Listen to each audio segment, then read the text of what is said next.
Olá, meu irmão, minha irmã. Período de carnaval, onde já é parte da nossa história, o povo se reúne para as celebrações da carne. É, é comum também que as igrejas no Rio de Janeiro não tenham culto noturno, isso por causa também de uma segurança, impedir que o povo esteja transitando. Então, por causa disso, eu resolvi preparar esse vídeo, um vídeo especial para nos atender, para atender um desejo do meu coração de estar me comunicando a você e de alguma forma também um cuidado com a sua vida, para que você não fique à noite de domingo sem ter a sensação de estar em contato com a Igreja de Cristo Jesus e mais especificamente com a nossa comunidade.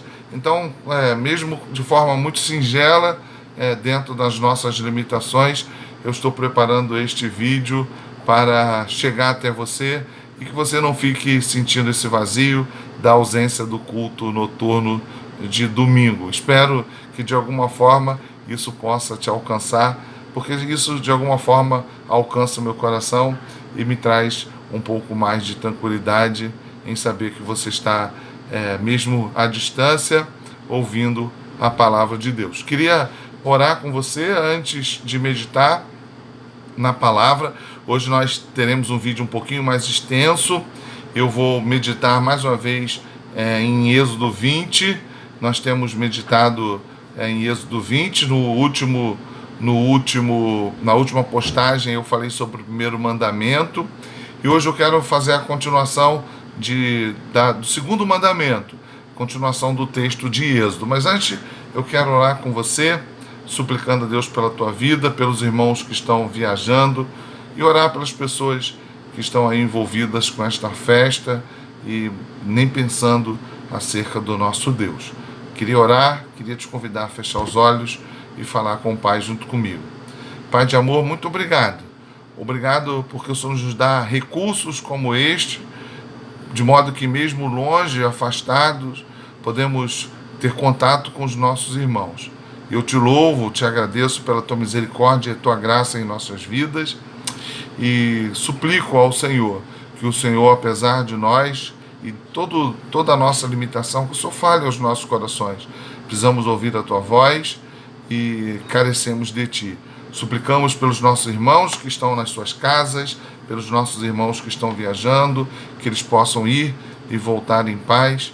E por aqueles que ainda não te conhecem, Senhor, que estão no mundo festejando, achando que estão vivendo, experimentando a alegria, mas na verdade sabemos que nada disso há de conduzi-los a alegria, felicidade nenhuma. Tudo isso leva ao vazio da alma que não te conhece. Tem misericórdia destes, livra-os. É assim que nós suplicamos, em nome de Jesus Cristo. Amém. Muito bem, a meditação de Êxodo 20, hoje nós vamos falar, como eu já disse, sobre o segundo mandamento, mas quero recapitular alguns aspectos que eu tratei no vídeo anterior. Se você não viu, clica lá no nosso grupo, que eu deixei um linkzinho para que você assista o primeiro vídeo que eu postei na sexta-feira. Êxodo 20, exposição dos 10 mandamentos, das 10 palavras de Deus. O povo está sendo conduzido, de volta à terra prometida. E no capítulo 19, nós percebemos que Deus chama Moisés como mediador e legislador diante do povo, para que Moisés pudesse mediar aquilo que Deus iria comunicar, falar ao povo de Israel. Mas dentro desse contexto, Deus promove várias manifestações. A gente vai ver que vai haver trovões, a gente vai perceber que vai haver o monte Sinai vai fumegar, a terra vai estremecer. Eu quero que você lembre que isso tem a ver com as teofanias, com as manifestações ocorridas em vários momentos onde Deus quer ratificar a sua presença. Vamos lembrar que a Bíblia ainda não está compilada, ela começa a ser tornada escritura, e Deus então usa pessoas para promoverem e proclamarem a sua palavra.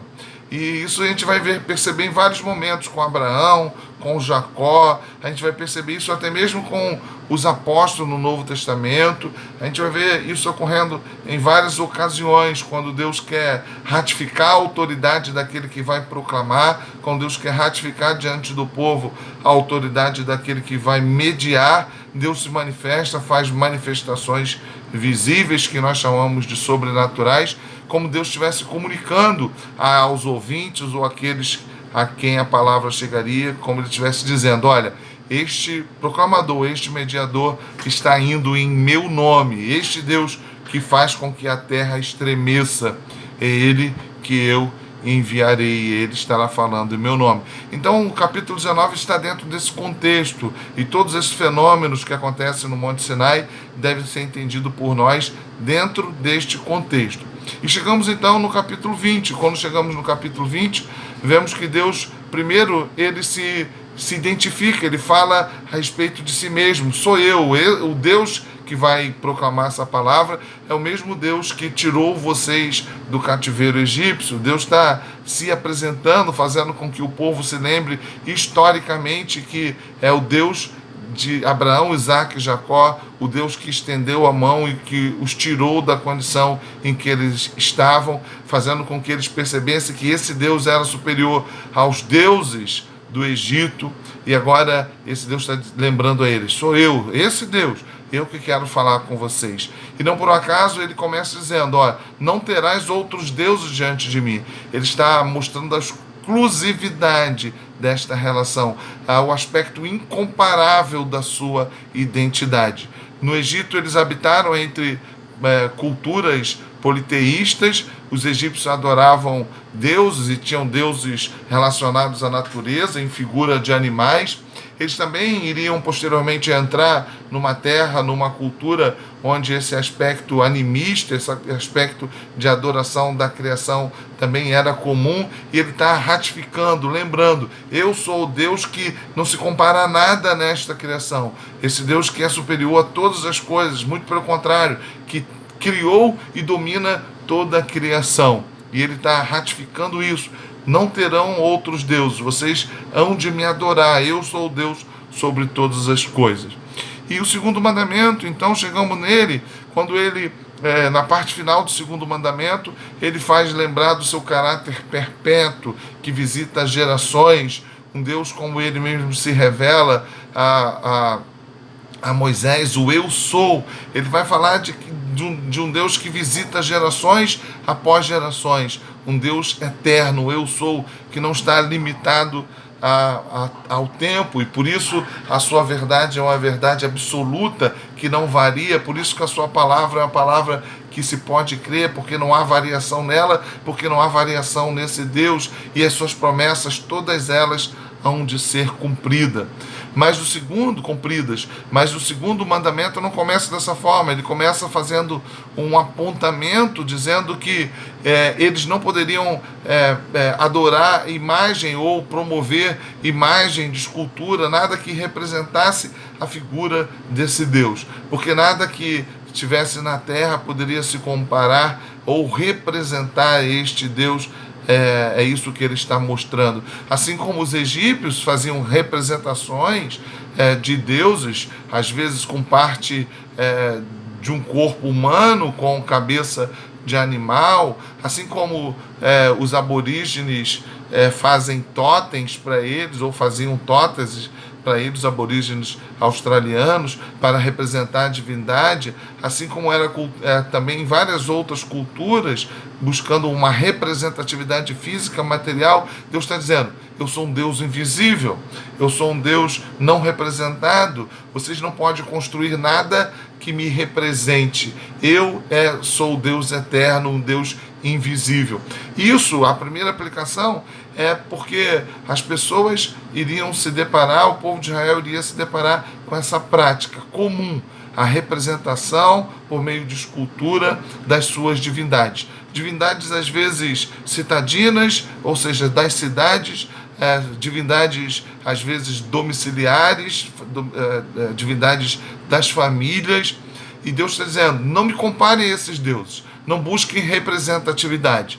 E isso obviamente tem a ver com o passado deles, o passado egípcio, mas também com aquilo que eles iriam viver, experimentar em Canaã. Esse é o primeiro aspecto. Então, a idolatria muitas vezes ela se materializa na construção concreta de divindades que o homem acaba se prostrando diante dele, ou dessas divindades, ou dessas criações, ou dessas esculturas, ou dessas imagens, e Deus está dizendo, não, eu não me comparo com isso, eu estou acima de todas essas coisas, e ele já havia mostrado isso lá no Egito. Mas também, meu irmão, minha irmã, eu quero que você consiga olhar, nós que já vivemos e podemos olhar toda essa história e podemos olhar para a Bíblia, podemos compreender que aqui também tem algo relacionado à progressão da revelação. Isso é uma parte linda do segundo mandamento. Nada poderia ter a representação deste Deus em Canaã. Nada poderia se assemelhar àquilo que os egípcios faziam, e nem que os cananeus fariam, e o povo de Israel teria contato com isso. Mas tem algo que tem a ver com a progressão da revelação. Nada disso poderia representar este Deus, porque este Deus teria a sua representação máxima no Filho Jesus Cristo. E aí eu quero que você lembre disso. Cristo Jesus é a manifestação visível do Deus invisível. É com Ele que nós viveremos a eternidade. Deus se revelou ao homem de forma plena, na plenitude da sua comunicação, por intermédio do Filho Jesus Cristo. E é com Ele que nós iremos viver a eternidade. Todos os povos de várias línguas e nações, diz Apocalipse 5, experimentará o reino de Cristo Jesus. E Cristo Jesus, então, será apresentado de forma concreta e visível.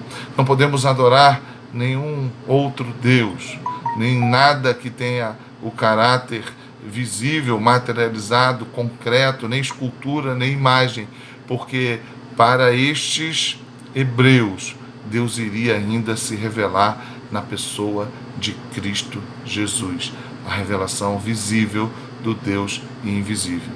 E esse Cristo que foi levado ao madeiro, e esse Cristo que morreu e ressuscitou, subiu como um homem, visível aos céus, e hoje está à destra do Pai. E a Bíblia nos garante que de forma visível ele também voltará e levará consigo a sua igreja.